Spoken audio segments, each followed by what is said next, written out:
El tema elegido es el derecho penal liberal y sus enemigos. Durante la Segunda Guerra Mundial, e incluso algún tiempo después, era frecuente la referencia a la antinomia derecho penal liberal, derecho penal autoritario. Incluso los propios partidarios del derecho penal autoritario asumían con sinceridad y con orgullo, a veces, la denominación. Luego, la pretendida pax dogmática dio por supuesto el derecho penal liberal. Y la referida antinomia se menciona de vez en cuando, pero prácticamente se ha opacado. Huelga demostrar que la pax dogmática fue una terrible confrontación ideológica y técnica, y que sigue siendo, y que el derecho penal liberal, por su parte, fue cediendo terreno, perseguido por racionalizaciones asentadas sobre la pretendida necesidad de eficacia preventiva ante nuevas amenazas que exigen mayor represión. La consigna antiliberal postula hoy que es menester ceder garantías para aumentar la seguridad, o sea que presupone una relación inversa entre garantías y seguridad. Este nuevo avance del derecho penal antiliberal hoy no viene presentado como derecho penal autoritario. No se enmarca en el pensamiento político totalitario de entreguerras, sino que invoca la eficacia preventiva como una cuestión casi pragmática. Pero la legitimación de este avance antiliberal se vale de dos discursos diferentes, según sea el que se dirige al gran público o al reducido círculo técnico-jurídico, y los dos discursos fundan la supuesta eficacia del poder punitivo en diferentes formas de prevención. En tanto que el discurso político periodístico basa la eficacia en la prevención general negativa, en la disuasión, el discurso legitimante de los juristas lo hace en la prevención general positiva, o sea, en el reforzamiento de la confianza pública en el sistema. Esta disparidad discursiva del nuevo embate antiliberal responde a una enorme coherencia política, tan lógicamente inobjetable como moralmente condenable. En tanto que por eficacia, la prevención general positiva entiende el prestigio, imagen y confiabilidad del Estado o sistema, si se prefiere. La eficacia o la supuesta eficacia de la prevención general negativa consiste en atemorizar a los que pueden estar tentados de delinquir. Salvo situaciones de absoluta excepción o de brutalidad represiva, la prevención negativa no es confirmada en la gran mayoría de los casos y sobre todo en los hechos de alta gravedad. Además, ella misma es inmoral por usar a una persona, por usar el dolor de una persona como medio para atemorizar a otras. Lesiona la vieja regla de oro que impone la consideración del otro como fin en sí mismo. Pero además de este defecto ético, el doble discurso preventivo del nuevo avance antiliberal importa otra infracción, esta vez creo que intolerable.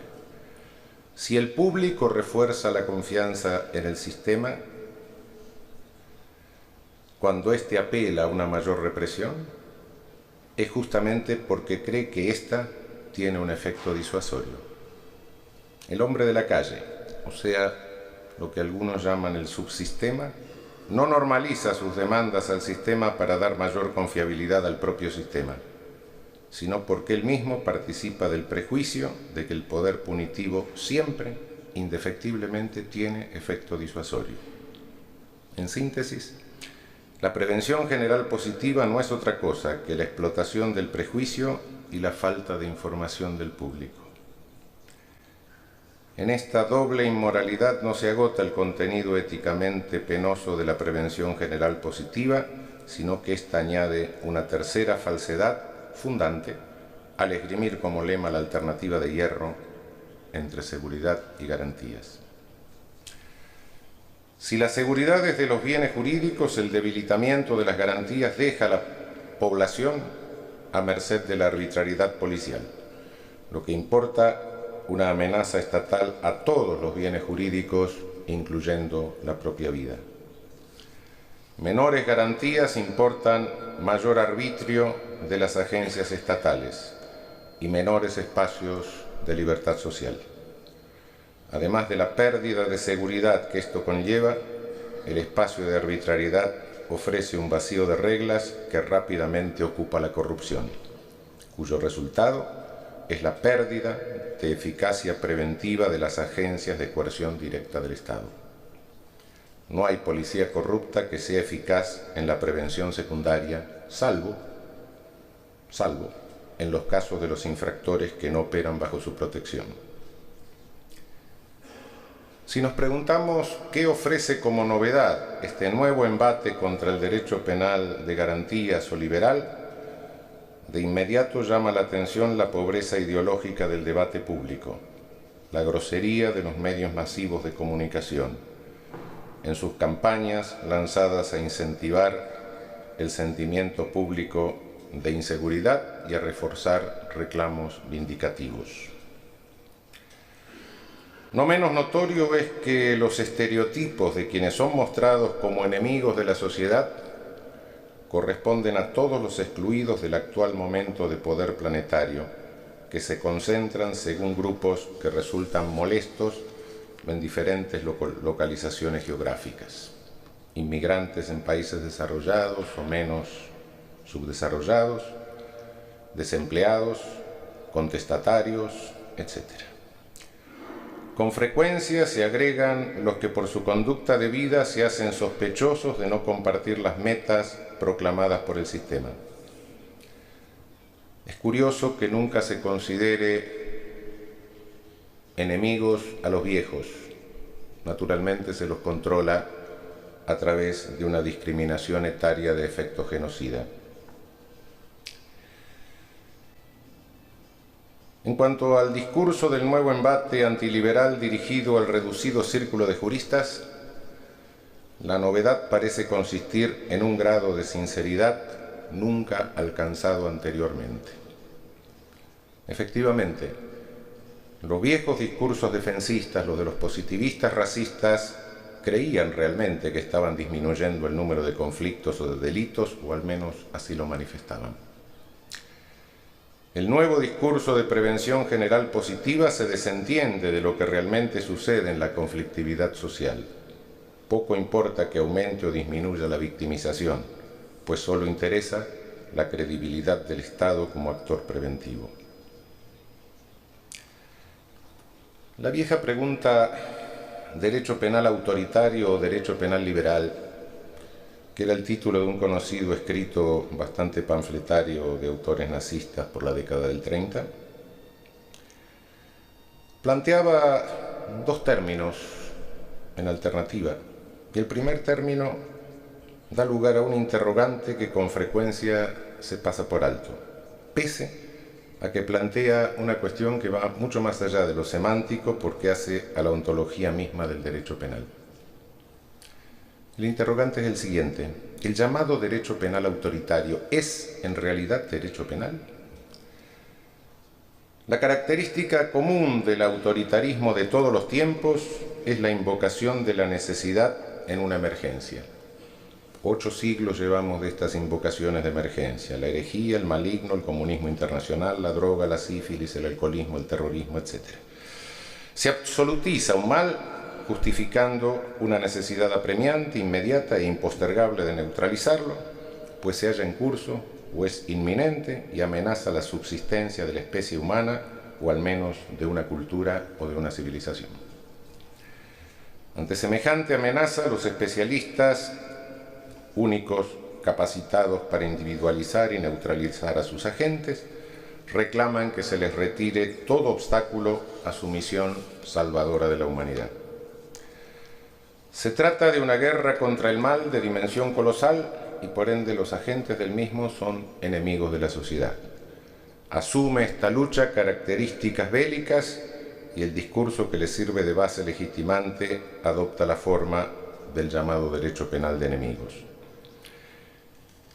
En estas condiciones, el discurso jurídico penal parece transformarse en un discurso de derecho administrativo de coerción directa, inmediata o diferida de tiempo de guerra.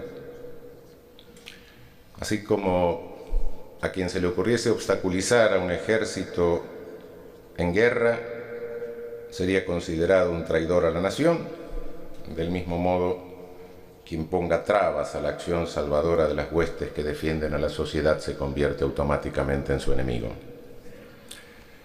El derecho administrativo de coerción directa invade y ocupa todo el espacio del derecho penal en las emergencias que fundan los embates antiliberales a lo largo de toda la historia. Es el viejo derecho de policía de los antiguos administrativistas que los modernos especialistas en la materia llaman derecho de coerción directa administrativa inmediato diferida. Es la coerción estatal que tiene lugar frente a un proceso lesivo en curso o inminente. No es prudente olvidar este fenómeno en nuestros días, donde doctrinariamente se habla con frecuencia de la administrativización del derecho penal. ¿Es tal? ¿O simplemente es una cesión del derecho penal al derecho administrativo? ¿No será directamente un retiro del derecho penal?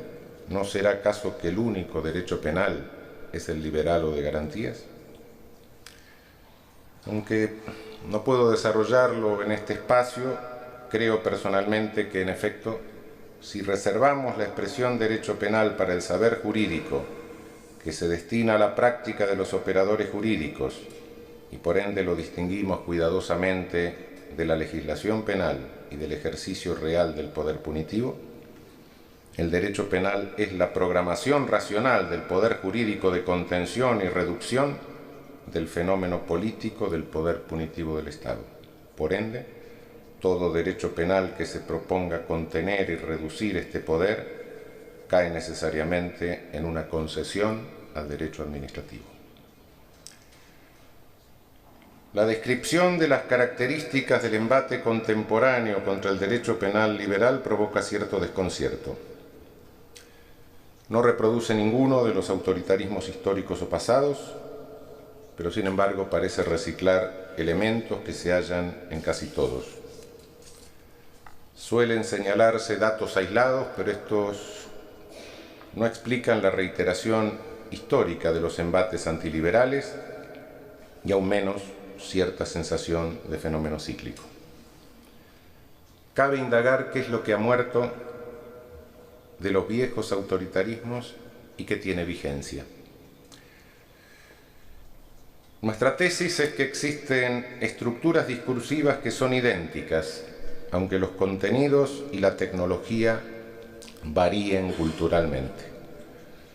Son los mismos troncos vestidos con diferente follaje, aunque con parecidos frutos.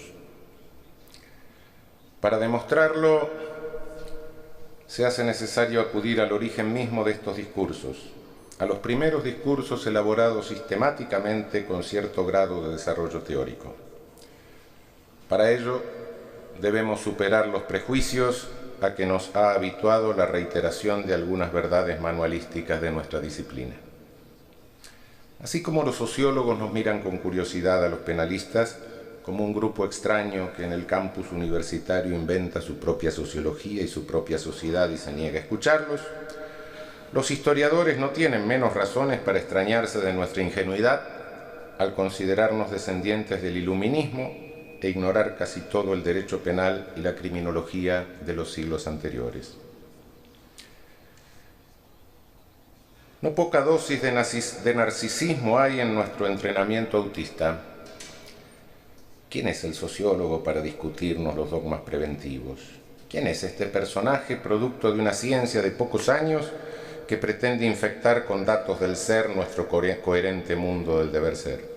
Y más aún, Ahora vienen unos escrutadores de archivos amarillentos a decirnos que no somos descendientes de Beccaria, sino de Torquemada. Esto se nos hace poco menos que intolerable. Y allí caemos en contradicción, porque exhibimos pergaminos de siglos, pergaminos que no nos atrevemos a leer porque nos desmienten. Cuando repasamos los pergaminos amarillentos nos enteramos que el poder punitivo caracterizado por la confiscación de la víctima se asentó de modo hasta hoy irreversible en los siglos XII y XIII, pero legitimado como derecho administrativo de coerción directa, alucinando a lo largo de la historia sucesivas emergencias hasta el presente, que fueron otros tantos brotes de autoritarismo penal. La disparidad y el colorido curioso de los discursos de emergencia desconcierta al historiador y más aún al penalista, porque nada parece haber de común entre ellos, nada vincula la sífilis con el terrorismo, o el alcoholismo con la herejía, o la pureza de la raza con la criminalidad organizada. Ello nos inclina a considerar que las emergencias pasadas son delirios episódicos de la humanidad, pero la presente siempre la consideramos una amenaza real y absoluta. Sin duda que las emergencias son construcciones colectivas que guardan cierto parecido con el delirio, como se ha observado respecto de algunas de ellas, especialmente muy lejanas. Además de asentarse sobre el prejuicio y la convicción previa de un amplio sector de población, por regla general el menos informado, se sabe que el grado de información suele estar en relación directa con el poder. Toda emergencia respeta un mínimo contenido real, magnificándolo hasta absolutizarlo y llevarlo a ocupar todo el campo pensante.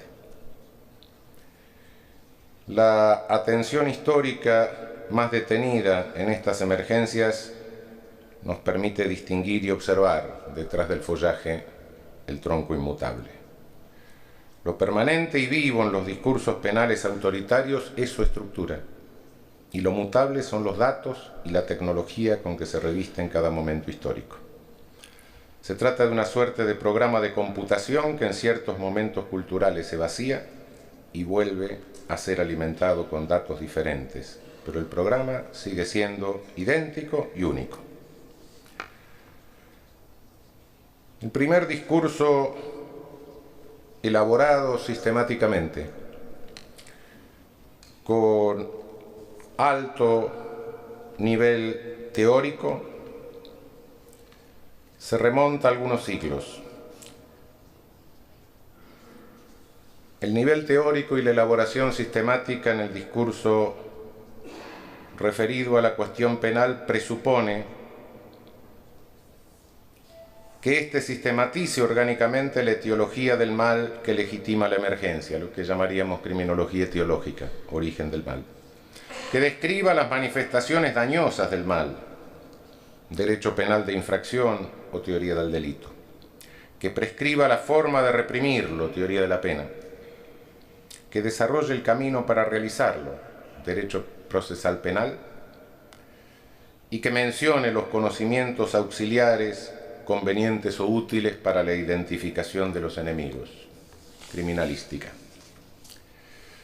Con semejantes requisitos nos hallaríamos ante lo que Alessandro Baratta llamó, con referencia al positivismo criminológico, un sistema integrado, por oposición a la posterior desintegración neocantiana.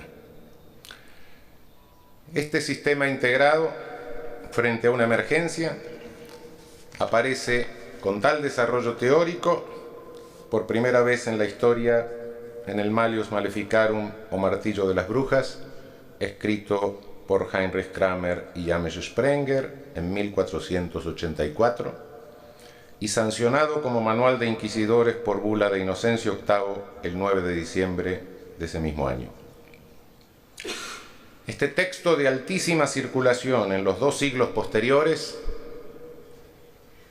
y deslegitimado en definitiva apenas en 1701 por la obra de Christian Thomasius, durante los 3 últimos siglos fue reducido a la condición de objeto de curiosidad o de interés para historiadores de la Inquisición, pero silenciado casi completamente por los penalistas. La aparición del texto está precedida por una larga tarea de los criminólogos de su tiempo, o sea, de los especialistas del mal, que eran los demonólogos, por un considerable debate sobre si la capacidad de daño del maligno y de hazañas extraordinarias de la bruja era real o imaginaria, y por supuesto por el trabajo jurídico de la glosa.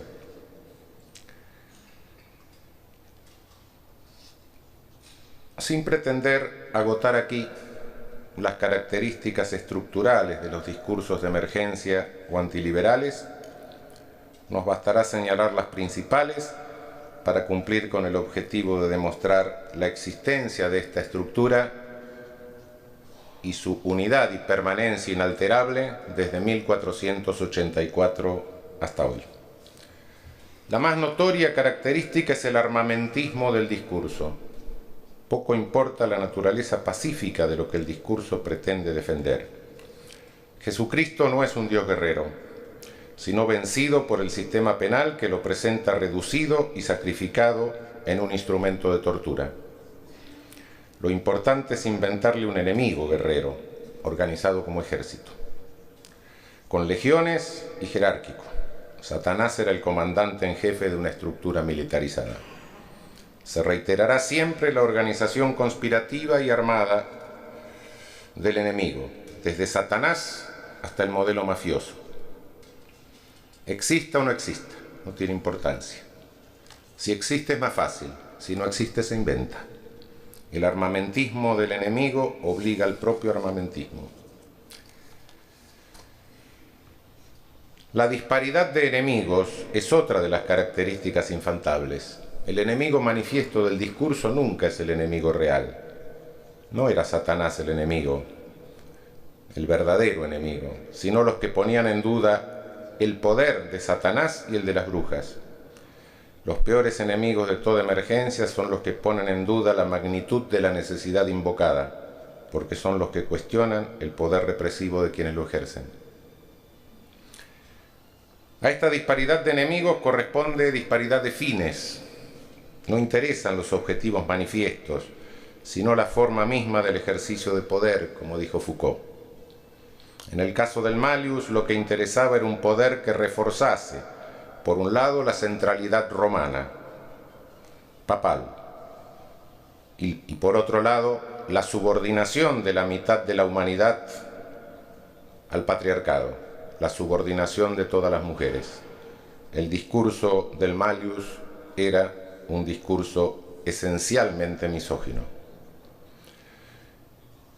Es indispensable que el propio discurso, ante la magnitud del mal, deba proceder a legitimar el bien. ¿Cómo Dios puede permitir que el maligno cometa semejantes atrocidades? ¿Cómo una sociedad sana puede producir drogadictos?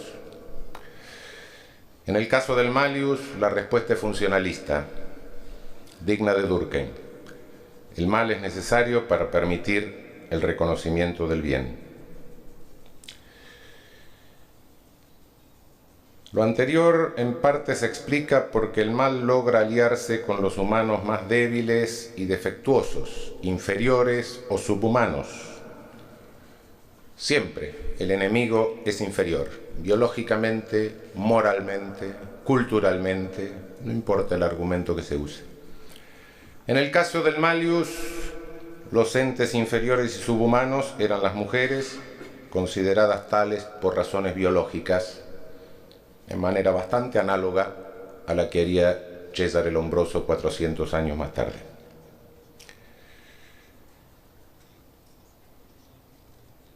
Otra característica es la inmunidad al mal. La inmunidad al mal de los propios especialistas es condición indispensable para el éxito del discurso.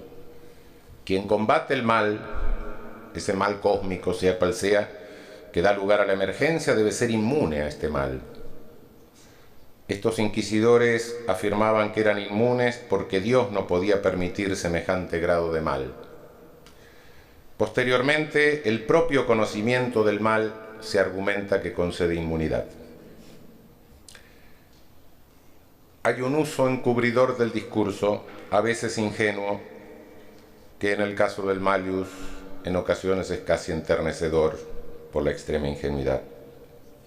Un sacerdote aparece desnudo, encerrado en un silo, sabe Dios víctima de qué aventura, y afirma que los demonios lo desnudaron y lo arrojaron al silo, y los demonólogos lo creen. El discurso de emergencia, por otra parte, nunca contradice los prejuicios funcionales. En este sentido opera el reforzamiento de prejuicios sociales, por lo que aparece como un elemento sedativo de la sociedad y al mismo tiempo reafirmador de la ignorancia del gran público. Reafirma las convicciones más aberrantes pero fuertemente arraigadas. Sin los prejuicios, la convicción pública de la necesidad no puede instalarse. El discurso debe también asegurar la reproducción de la clientela. Si se agotan los enemigos, como le había pasado a la Inquisición cuando terminó de matar a todos los valdenses, la necesidad cesa. La tortura, en el caso de la Inquisición, no perseguía la confesión. Estamos equivocados. Perseguía que la bruja torturada diese nombres de supuestos cómplices, y proporcionar el nombre era indicio suficiente para citar y torturar a la persona nombrada. La reproducción de la clientela de este modo no tenía límites. Otra característica discursiva es lo que Merton llamaría la alquimia o inversión valorativa. En el caso del Malleus es terrorífica. Si la bruja muere en la tortura, el diablo la salva. Si enloquece de dolor, es que el diablo le da fuerza para burlarse de la justicia. Si se suicida, el diablo le retuerce el cuello para llevársela. Hoy escuchamos discursos en que el enemigo que se declare arrepentido siempre simula, el enemigo que estudia se prepara para hacer mejor sus fechorías, etc. Lo que es positivo para nuestros hermanos y nuestros hijos es negativo en el enemigo de la sociedad. La emergencia, además, debe operar una neutralización de fuentes deslegitimantes de autoridad. Así como hoy debe desautorizarse a los científicos que reducen a límites racionales los males absolutizados o que minimizan estos males, los inquisidores en su tiempo debieron neutralizar el canon episcopi, que era un canon, y que decía que ni las brujas ni Satanás tenían tanto poder. Los argumentos con que lo hicieron son los mismos que estructuralmente se emplean hasta el presente. Algunos lo declararon falso, descartarlo por falsedad de la fuente. Otros suponían que se refería a otro fenómeno, descartarlo por distinción fenoménica. Y otros consideraban que igualmente había que quemar a las brujas porque de cualquier manera habían hecho pacto con el diablo. Hoy diríamos que es la subjetivización del injusto. Por razones de tiempo no nos ocupamos aquí de las importantes características procesales derivadas de los mencionados caracteres de los discursos de emergencia. Pero no podemos dejar de anotar especialmente un rasgo común, que es la degradación ética del represor. Todo embuste o engaño era útil para obtener los nombres de cómplices, incluyendo las falsas promesas aún bajo juramento. Hoy tenemos sobornos a testigos y a codelincuentes en forma de impunidad, de benignidad o de pago. Hoy tenemos la introducción de espías, la compra de información y toda la cadena de inmoralidades que acompañan a los procedimientos inquisitorios a lo largo de todos los siglos. La mención de estas características prueba la existencia de una estructura de emergencia o autoritaria que podemos reconocer como común, como única en todos los discursos. Quizá esto no sea una novedad. Lo curioso es que Si nos vamos al origen de nuestro propio discurso crítico liberal, vamos a encontrar que también hay una estructura que se hace reiterativa. La primera respuesta orgánica al Malleus, contenida en un libro especialmente dedicado al tema, fue dada por un jesuita en el año 1631, Friedrich Spee von Langenfeld, y el libro se llamó Lacautio Criminalis o Prudencia Criminal. Libro que contiene, pese a los 52 preguntas al estilo escolástico, es bastante reiterativo, pero no es un libro pequeño, pese a lo cual unas 150 veces utiliza la palabra razón, si bien por cierto en sentido escolástico, pero estamos hablando de 1631. Spee fue un confesor de condenadas que se angustió ante el asesinato masivo de mujeres que importaba, y siguiendo a dos jesuitas que en sus obras generales de teología habían deslegitimado el Malleus, escribió este libro. El discurso crítico de Spee denuncia la construcción procesal del delito.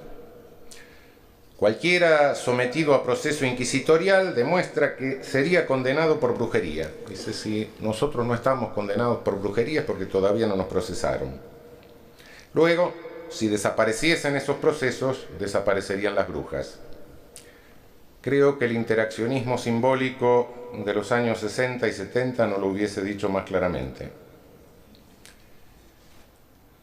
El discurso de Spee, como todo discurso crítico, señala la compartimentalización del sistema penal, lo poco que a un segmento del sistema penal le importa lo que hacen los otros. Spee señala que el prejuicio y la ignorancia o falta de información pública son uno de los elementos fundamentales que permiten la continuidad de esas iniquidades y crímenes. Como buen crítico, responsabiliza a los doctos que escriben y aconsejan sin enfrentar los prejuicios, sino solo reforzándolos por conveniencia o por expresar conceptos gratos al poder. No puede faltar en un discurso crítico la indicación de la funcionalidad del fenómeno al poder, o sea, a los príncipes, que de este modo encontraban a quien responsabilizar de los males. Hoy llamaríamos a esto la moderna teoría del chivo expiatorio. Señala Spee el ocultamiento semántico del discurso jurídico, lo cual es un tema recurrente en toda crítica, o sea, el empleo de vocablos que indican otro objeto del señalado por la misma palabra en el vocabulario corriente. Así, la libre confesión era la confesión prestada bajo juramento.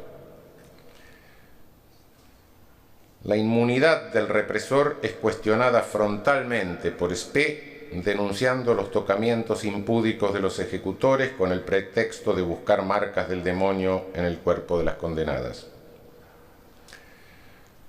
La contaminación y la prohibición de coalición son señaladas por Spee, que denuncia la persecución de los defensores de brujas y de quienes pretenden paliar sus males.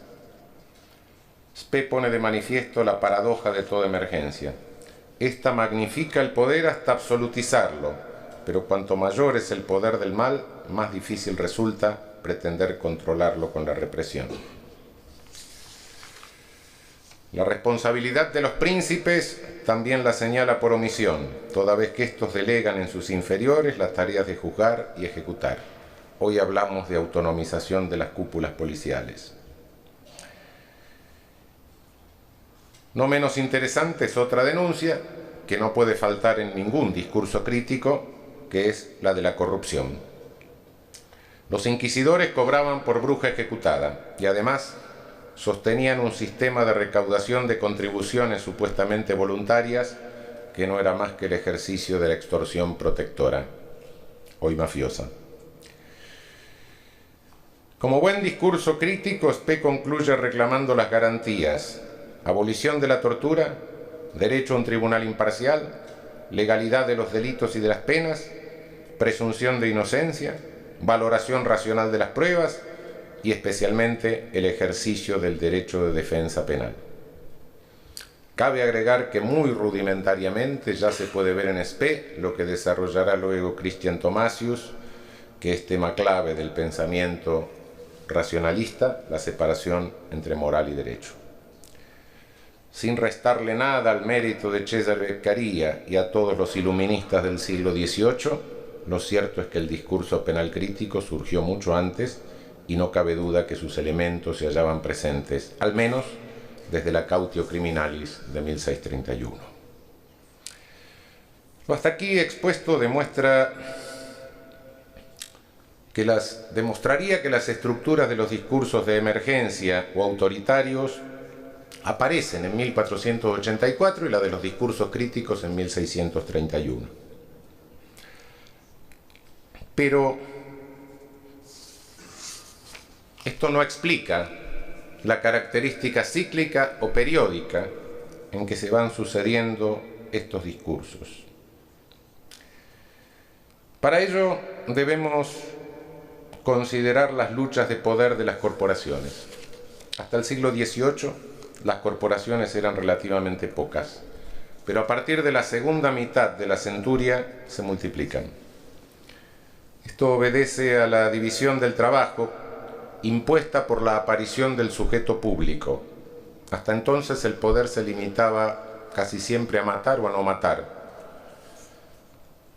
En el curso del siglo XVIII irrumpe el sujeto público y el poder tiene que regular la vida pública. Para ello el príncipe requiere de secretarios, en torno de esto se forman las burocracias forman sus dialectos, sus especialistas, su sistema de entrenamiento y de reproducción, sus saberes.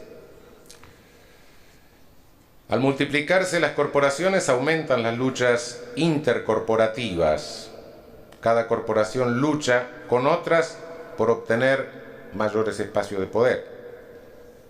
La cuestión penal era de alta significación para el poder. La hegemonía de la cuestión penal dotaba de considerable control a la agencia o corporación que la detentaba. Es natural suponer un marcado interés de las corporaciones por apoderarse de esta cuestión criminal. Desde el siglo XVI, por ejemplo, los médicos habían intentado apoderarse de las brujas. Un libro del médico Weyer, publicado en Basel, da cuenta de ellos. Los esfuerzos de toda la fisiognómica, desde Jean-Baptiste de la Porta hasta Lavater, muestran iguales intenciones. La respuesta que da Bodino en su demonología indica el interés por preservar el poder y responder estas pretensiones de los médicos. En el siglo XVII las corporaciones, es decir, en el tiempo de Spee, las corporaciones no se habían multiplicado todavía, pero igualmente existía cierto número reducido y la competencia entre ellas surgía con claridad. La Inquisición romana se había creado para reforzar el poder central del pontífice romano frente a las amenazas de sectas disidentes y cleros locales con tendencia a autonomizarse. Destruidos los valdenses, como hablamos hace un momento, y otras tendencias menores, era necesario mantener la emergencia y entonces se le emprendió contra las brujas y el maligno, garantía de reproducción indefinida de clientela y por ende de legitimación. La empresa se encomendó a una corporación que fueron la de los dominicos, los perros de Dios. El grueso de los primeros criminólogos, es decir, de los demonólogos, era dominico, y básicamente todos los que defendieron la tesis del poder real de las brujas y del diablo frente al canon episcopi eran dominicos.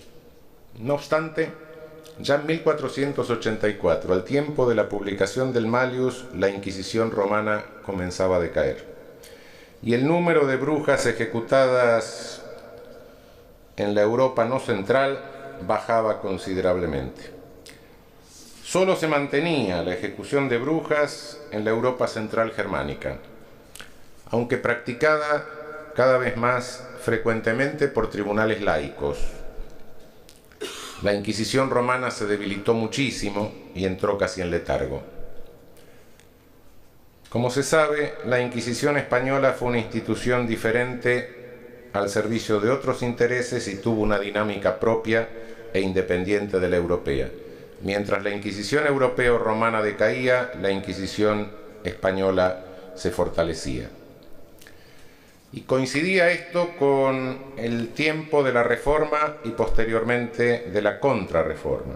Fue en tiempos de esta última, de la Contrarreforma, que llegó al papado un pontífice que conocía de primera mano la Inquisición española y decidió reorganizar la romana sobre el modelo español, pero no para arrojarla contra el diablo y las brujas, sino contra los reformados, generalmente llamados luteranos. La corporación a la que se encomendó la nueva tarea de luchar contra la reforma no fue la de los viejos dominicos, sino la de los jesuitas. Esto explica que los predecesores de Spee y Spee hayan tenido protección de la compañía y no hayan sufrido sanciones, ni se los haya condenado a muerte, ni ellos mismos hayan terminado en la hoguera. Y esto por vez primera pone de manifiesto la clave de esta dinámica cíclica de los discursos. Cuando una corporación se enfrenta a otra por la hegemonía de la cuestión criminal, lo primero que debe hacer es cuestionarle su poder, poniendo en crisis su discurso de emergencia. Esta función la cumple acabadamente el discurso de Friedrich Spee. En otras palabras, queda claro que el discurso crítico también tiene una estructura que se reitera cíclicamente y que reaparece entre dos corporaciones en lucha por la hegemonía del discurso penal. En el espacio que se abre en la lucha por dos corporaciones, una tiene la hegemonía del discurso penal y otra se lo disputa. En ese espacio emergen los discursos críticos, que mantienen vigencia hasta que la nueva corporación se instala en el poder hegemónico y entonces instala el nuevo discurso emergencial. Lo anterior, esta conclusión parece asegurar que nos hallamos ante una trampa a la que es imposible escapar, ante un destino o predestinación de los discursos sobre la cuestión penal que nos deja presos de sus alternativas corporativas.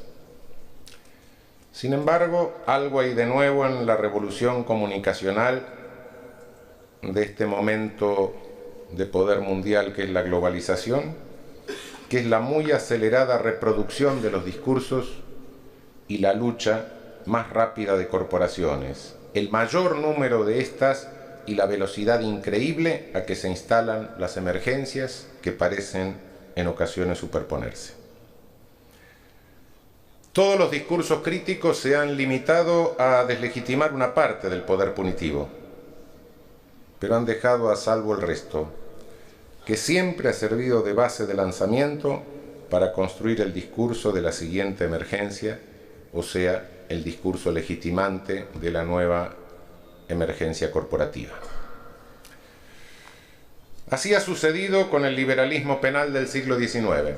Feuerbach y Romagnosi sostenían la necesidad relegitimante solo de la Psychologische Zwang o de la Kontrospinta, es decir, el contraimpulso criminal, pero lo delimitaban de alguna manera con la retribución talional.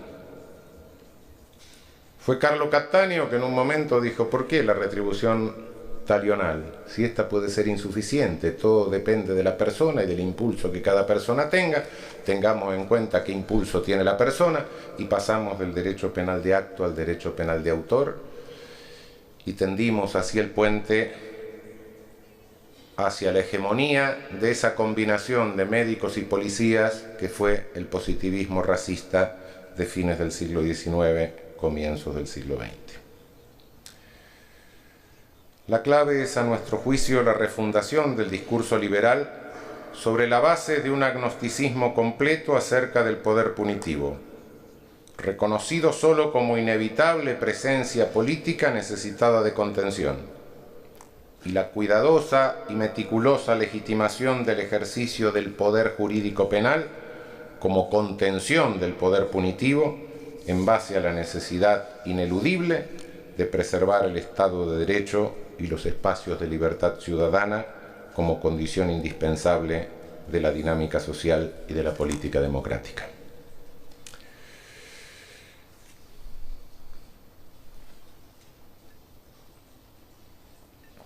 El temor de todos los discursos críticos frente a la posible deslegitimación del poder punitivo y a su consiguiente rechazo ha permitido la reproducción de las emergencias.